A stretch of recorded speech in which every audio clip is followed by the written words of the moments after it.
Har bir sohada bo'lgani kabi tomorqachilikda ham ilm-fan, tajriba va innovatsiyaga tayanib olib borilayotgan islohotlar yerdan unumli foydalanish, hosildorlikni oshirib yuqori daromad olish, umuman bu yo'nalishni ham yangi bosqichga olib chiqish imkonini bermoqda. Bu sa'y-harakatlar natijasida tomorqa issiqxonalarida turli sabzavot va poliz ekinlarini yetishtirish o'zini oqlab ulgurdi.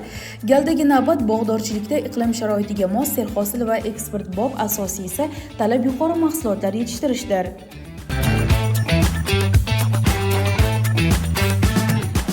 Mirzobod tumanining Dehqonobod mahallasida o'tkazilgan seminar ayni shu maqsadga yo'naltirildi.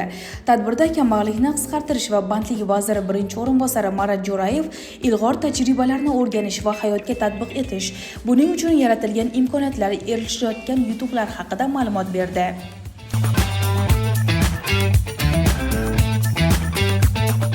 Seminarda in vitro usulida yetishtirilayotgan bodom ko'chatlarining afzalliklari, uni ekishdan tortib parvarishlash, agrotexnikasi, hosildorligi va xaridorligi batafsil tushuntirildi.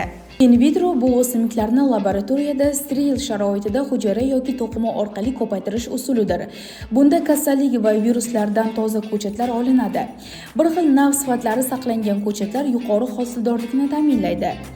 Yakunda nafaqat tomorqalardagi bo'sh maydonlarda, ijara yer va ma'nan eskirgan bog'larda bodomzorlar barpo etishga kelishib olindi.